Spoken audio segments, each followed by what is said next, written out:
سبحان الذي أسرى بعبده ليلا من المسجد الحرام إلى المسجد الأقصى الذي باركنا حوله لنريه من آياتنا إنه هو السميع البصير۔ پاک ہے وہ ذات جس نے اپنے خاص بندے کو رات کے کچھ حصے میں مسجد حرام سے مسجد اقصی تک سیر کرائی، جس کے ارد گرد ہم نے برکتیں رکھی ہیں تاکہ ہم اسے اپنی عظیم نشانیاں دکھائیں۔ بے شک وہی سننے والا دیکھنے والا ہے۔ جی ہاں پیارے دوستو، یہ سورہ بنی اسرائیل کی پہلی آیت ہے جس میں شب معراج کے واقعے کی طرف اشارہ کیا گیا ہے۔ وہ رات کہ جس میں اللہ تعالیٰ نے اپنے پیارے حبیب علیہ الصلاۃ والسلام کو خود سے ملاقات کا شرف بخشا۔ رسول اللہ صلی اللہ علیہ وآلہ وسلم کی دعوت و تبلیغ ابھی کامیابی اور ظلم و ستم کے درمیانی مرحلے سے گزر رہی تھی کہ اسراء اور معراج کا واقعہ پیش آیا۔ یہ معراج کب واقع ہوئی، اس بارے میں مختلف اقوال موجود ہیں، لیکن ایک قول جس کو ترجیح دی جاتی ہے اس کے مطابق نبوت کے 10ویں سال 27 رجب کو ہوئی۔ رسول اللہ صلی اللہ علیہ وآلہ وسلم حرم کعبہ میں سو رہے تھے کہ حضرت جبریل علیہ السلام تشریف لائے اور آپ صلی اللہ علیہ وآلہ وسلم کو جگایا۔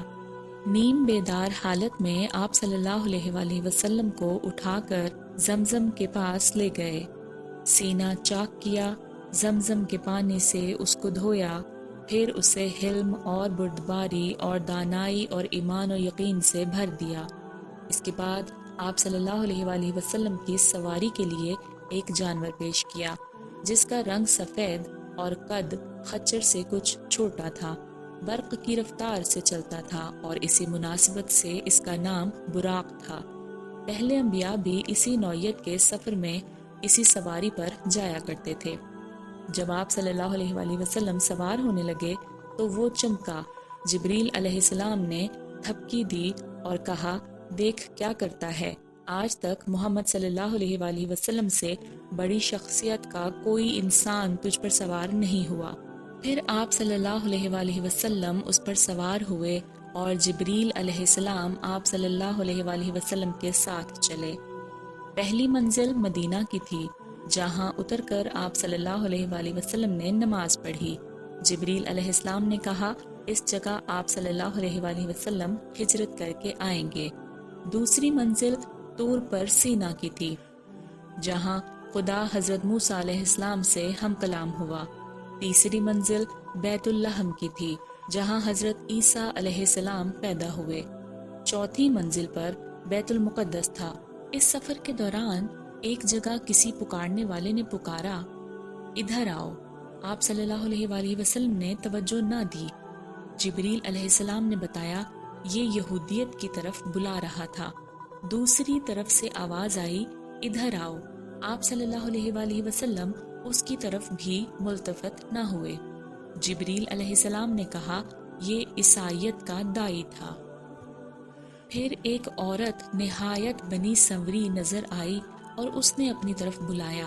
آپ صلی اللہ علیہ وآلہ وسلم نے اس سے بھی نظر پھیر لی۔ جبریل علیہ السلام نے کہا، یہ دنیا تھی۔ پھر ایک بوڑھی عورت سامنے آئی۔ جبریل علیہ السلام نے کہا، دنیا کی عمر کا اندازہ اس کی عمر سے کر لیجئے۔ پھر ایک اور شخص ملا جس نے آپ صلی اللہ علیہ وآلہ وسلم کو اپنی طرف متوجہ کرنا چاہا، مگر آپ اسے بھی چھوڑ کر آگے بڑھ گئے۔ جبریل علیہ السلام نے کہا، یہ شیطان تھا جو آپ صلی اللہ علیہ وآلہ وسلم کو راستے سے ہٹانا چاہتا تھا۔ بیت المقدس پہنچ کر آپ صلی اللہ علیہ وآلہ وسلم براق سے اتر گئے اور اسی مقام پر اسے باندھ دیا جہاں پہلے انبیاء اسے باندھا کرتے تھے۔ ہیکل سلیمانی میں داخل ہوئے تو ان سب پیغمبروں کو موجود پایا جو ابتدائے آفرینش سے اس وقت تک دنیا میں پیدا ہوئے تھے۔ آپ صلی اللہ علیہ وآلہ وسلم کے پہنچتے ہی نماز کے لیے صفیں بند گئیں۔ سب منتظر تھے کہ امامت کے لیے کون آگے بڑھتا ہے۔ جبریل علیہ السلام نے آپ صلی اللہ علیہ وآلہ وسلم کا ہاتھ پکڑ کر آگے بڑھا دیا اور آپ صلی اللہ علیہ وآلہ وسلم نے سب کو نماز پڑھائی۔ پھر آپ صلی اللہ علیہ وآلہ وسلم کے سامنے 3 پیالے پیش کیے گئے، ایک میں پانی، دوسرے میں دودھ، تیسرے میں شراب۔ آپ صلی اللہ علیہ وآلہ وسلم نے دودھ کا پیالہ اٹھا لیا۔ جبریل علیہ السلام نے مبارکباد دی کہ آپ صلی اللہ علیہ وآلہ وسلم فطرت کی راہ پا گئے۔ اس کے بعد اسی رات آپ صلی اللہ علیہ وآلہ وسلم کو بیت المقدس سے آسمان دنیا تک لے جایا گیا۔ جبریل علیہ السلام نے دروازہ کھلوایا، آپ صلی اللہ علیہ وآلہ وسلم کے لیے دروازہ کھولا گیا۔ آپ صلی اللہ علیہ وآلہ وسلم نے وہاں انسانوں کے باپ حضرت آدم علیہ السلام کو دیکھا اور انہیں سلام کیا۔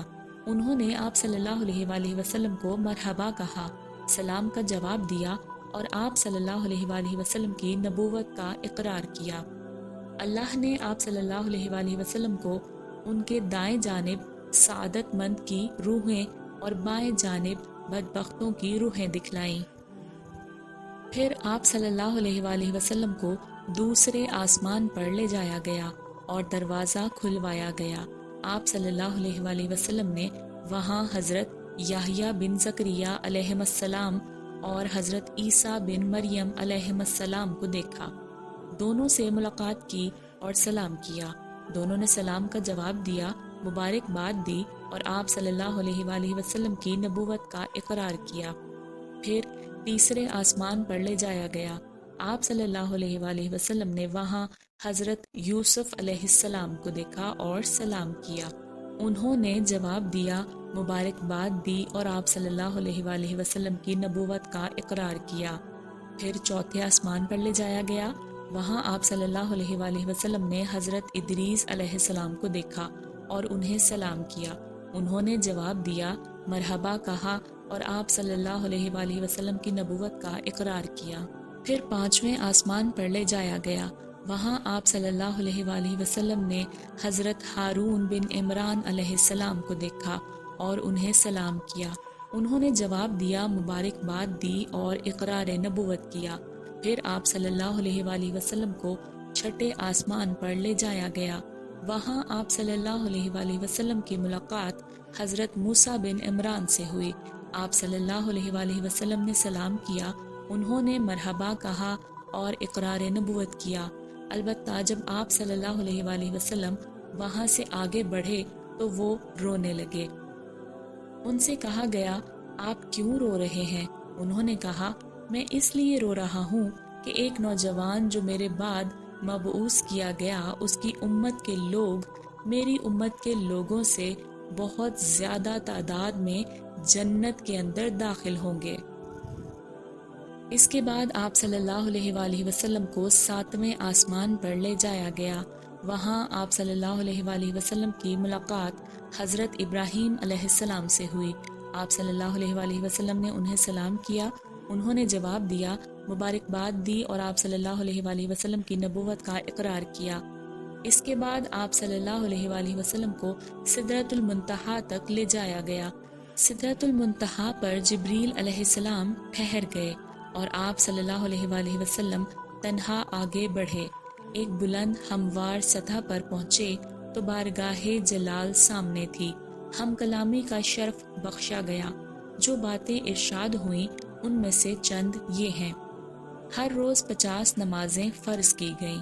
سورہ بقرہ کی آخری 2 آیتیں تعلیم فرمائی گئیں۔ شرک کے سوا دوسرے سب گناہوں کی بخشش کا امکان ظاہر کیا گیا۔ ارشاد ہوا کہ جو شخص نیکی کا ارادہ کرتا ہے اس کے حق میں ایک نیکی لکھ لی جاتی ہے، اور جب وہ اس پر عمل کرتا ہے تو 10 نیکیاں لکھی جاتی ہیں، مگر جو برائی کا ارادہ کرتا ہے اس کے خلاف کچھ نہیں لکھا جاتا، اور جب وہ اس پر عمل کرتا ہے تو ایک ہی برائی لکھی جاتی ہے۔ اس کے بعد آپ صلی اللہ علیہ وآلہ وسلم واپس ہوئے، یہاں تک کہ حضرت موسیٰ علیہ السلام کے پاس سے گزرے تو انہوں نے پوچھا کہ اللہ نے آپ صلی اللہ علیہ وآلہ وسلم کو کس چیز کا حکم دیا ہے؟ آپ صلی اللہ علیہ وآلہ وسلم نے فرمایا 50 نمازوں کا۔ انہوں نے کہا، آپ صلی اللہ علیہ وآلہ وسلم کی امت اس کی طاقت نہیں رکھتی، اپنے پروردگار کے پاس واپس جائیے اور اپنی امت کے لیے تخفیف کا سوال کیجیے۔ رسول اللہ صلی اللہ علیہ وآلہ وسلم نے حضرت جبریل علیہ السلام کی طرف دیکھا۔ گویا ان سے مشورہ لے رہے ہوں۔ انہوں نے اشارہ کیا کہ ہاں، اگر آپ صلی اللہ علیہ وآلہ وسلم چاہیں۔ اس کے بعد حضرت جبریل علیہ السلام آپ صلی اللہ علیہ وآلہ وسلم کو اللہ تبارک و تعالیٰ کے حضور لے گئے۔ بعض روایات میں ہے کہ 10 نمازیں کم کر دی گئیں اور آپ صلی اللہ علیہ وآلہ وسلم نیچے لائے گئے۔ جب موسیٰ علیہ السلام کے پاس سے گزر ہوا تو انہیں خبر دی۔ انہوں نے کہا، آپ صلی اللہ علیہ وآلہ وسلم اپنے رب کے پاس واپس جائیے اور تخفیف کا سوال کیجیے۔ اسی طرح حضرت موسیٰ علیہ السلام اور اللہ عز و جل کے درمیان آپ صلی اللہ علیہ وآلہ وسلم کی آمد و رفت برابر جاری رہی، یہاں تک کہ اللہ عز و جل نے صرف 5 نمازیں باقی رکھیں۔ اس کے بعد بھی موسیٰ علیہ السلام نے آپ صلی اللہ علیہ وآلہ وسلم کو واپسی اور طلب تخفیف کا مشورہ دیا، مگر آپ صلی اللہ علیہ وآلہ وسلم نے فرمایا، اب مجھے اپنے رب سے شرم محسوس ہو رہی ہے۔ رسول اللہ صلی اللہ علیہ وآلہ وسلم نے مالک داروغہ جہنم کو بھی دیکھا۔ وہ ہنستا نہ تھا اور نہ اس کے چہرے پر خوشی اور بشاشت تھی۔ رسول اللہ صلی اللہ علیہ وآلہ وسلم نے جنت اور جہنم بھی دیکھی۔ آپ صلی اللہ علیہ وآلہ وسلم نے آتے جاتے ہوئے اہل مکہ کا ایک قافلہ بھی دیکھا اور انہیں ان کا ایک اونٹ بھی بتایا جو بھڑک کر بھاگ گیا تھا۔ آپ صلی اللہ علیہ وآلہ وسلم نے ان کا پانی بھی پیا جو ایک ڈھکے ہوئے برتن میں رکھا تھا۔ اس وقت قافلہ سو رہا تھا، پھر آپ صلی اللہ علیہ وآلہ وسلم نے اسی طرح برتن ڈھک کر چھوڑ دیا۔ واپسی کے سفر میں آپ صلی اللہ علیہ وآلہ وسلم آسمان سے اتر کر بیت المقدس آئے۔ یہاں پھر تمام پیغمبر موجود تھے۔ آپ صلی اللہ علیہ وآلہ وسلم نے ان کو نماز پڑھائی جو غالباً فجر کی نماز تھی، پھر براق پر سوار ہوئے اور مکہ واپس پہنچ گئے۔ صبح سب سے پہلے آپ صلی اللہ علیہ وآلہ وسلم نے اپنی چچا زاد بہن ام ہانی کو یہ رودات سنائی۔ انہوں نے آپ صلی اللہ علیہ وآلہ وسلم کی چادر پکڑ لی اور کہا، خدا کے لیے یہ قصہ لوگوں کو نہ سنائیے گا، ورنہ ان کو آپ صلی اللہ علیہ وآلہ وسلم کا مذاق اڑانے کا ایک اور شوشہ ہاتھ آ جائے گا۔ مگر آپ صلی اللہ علیہ وآلہ وسلم یہ کہتے ہوئے باہر نکل گئے کہ میں ضرور بیان کروں گا۔ حرم کعبہ میں پہنچے تو ابو جہل سے آمنا سامنا ہوا۔ اس نے کہا، کوئی تازہ خبر؟ فرمایا، ہاں۔ پوچھا، کیا؟ فرمایا کہ میں آج کی رات بیت المقدس گیا تھا۔ کہا، بیت المقدس؟ راتوں رات ہو آئے ہو اور صبح یہاں موجود؟ فرمایا، ہاں۔ کہا، قوم کو جمع کروں؟ سب کے سامنے یہی بات کہو گے؟ فرمایا، بے شک۔ ابو جہل نے آوازیں دے دے کر سب کو جمع کر لیا اور کہا، لو اب کہو۔ آپ نے سب کے سامنے پورا قصہ بیان کر دیا۔ لوگوں نے مذاق اڑانا شروع کر دیا۔ 2 مہینے کا سفر ایک رات میں ناممکن، محال۔ پہلے تو شک تھا، اب یقین ہو گیا کہ تم دیوانے ہو گئے ہو۔ آنن فانن یہ خبریں تمام مکہ میں پھیل گئیں۔ بہت سے مسلمان اس کو سن کر اسلام سے پھر گئے۔ لوگ اس امید پر حضرت ابوبکر رضی اللہ تعالیٰ عنہ کے پاس پہنچے کہ یہ محمد صلی اللہ علیہ وآلہ وسلم کے دست راست ہیں، یہ پھر جائیں تو اس تحریک کی جان ہی نکل جائے۔ انہوں نے یہ قصہ سن کر کہا، اگر واقعی محمد صلی اللہ علیہ وآلہ وسلم نے یہ واقعہ بیان کیا ہے تو ضرور سچ ہوگا، اس میں تعجب کی کیا بات ہے؟ میں تو روز سنتا ہوں کہ ان کے پاس آسمان سے پیغام آتے ہیں اور اس کی تصدیق کرتا ہوں۔ کہا جاتا ہے کہ ابوبکر رضی اللہ تعالیٰ عنہ کو اسی موقع پر صدیق کا خطاب دیا گیا، کیونکہ آپ رضی اللہ تعالیٰ عنہ نے اس واقعے کی اس وقت تصدیق کی جب اور لوگوں نے تکذیب کی تھی۔ حضرت ابوبکر رضی اللہ تعالیٰ عنہ حرم کعبہ میں آئے۔ رسول اللہ صلی اللہ علیہ وآلہ وسلم موجود تھے اور ہنسی اڑانے والا مجمع بھی۔ پوچھا، کیا واقعی آپ صلی اللہ علیہ وآلہ وسلم نے ایسا فرمایا ہے؟ جواب دیا، ہاں۔ کہا، بیت المقدس میرا دیکھا ہوا ہے، آپ وہاں کا نقشہ بیان کریں۔ آپ صلی اللہ علیہ وآلہ وسلم نے فوراً نقشہ بیان کرنا شروع کر دیا اور ایک ایک چیز اس طرح بیان کی گویا بیت المقدس سامنے موجود ہے اور دیکھ دیکھ کر اس کی حقیقت بتا رہے ہیں۔ حضرت ابوبکر رضی اللہ تعالیٰ عنہ کی اس تدبیر سے جھٹلانے والوں کو ایک شدید ضرب لگی۔ وہاں بکثرت ایسے آدمی موجود تھے جو تجارت کے سلسلے میں بیت المقدس جاتے رہتے تھے۔ وہ سب دلوں میں قائل ہو گئے۔ کہ نقشہ بالکل صحیح ہے۔ اب لوگ آپ صلی اللہ علیہ وآلہ وسلم کے بیان کی صحت کا مزید ثبوت مانگنے لگے۔ آپ صلی اللہ علیہ وآلہ وسلم نے فرمایا، جاتے ہوئے میں فلاں مقام پر فلاں قافلے پر سے گزرا جس کے ساتھ یہ سامان تھا۔ قافلے والوں کے اونٹ براق سے بھڑک گئے۔ ایک اونٹ فلاں وادی کی طرف بھاگ نکلا۔ میں نے قافلے والوں کو اس کا پتہ دیا۔ واپسی میں فلاں وادی میں فلاں قبیلے کا قافلہ مجھے ملا۔ سب لوگ سو رہے تھے۔ میں نے ان کے برتن سے پانی پیا اور اس بات کی علامت چھوڑ دی کہ اس سے پانی پیا گیا ہے، اور بعد میں آنے والے قافلوں سے ان کی تصدیق ہو گئی۔ اس طرح زبانیں بند ہو گئیں، مگر دل یہی سوچتے رہے کہ یہ کیسے ہو سکتا ہے۔ آج بھی بہت سے لوگ سوچ رہے ہیں کہ یہ کیسے ہوا۔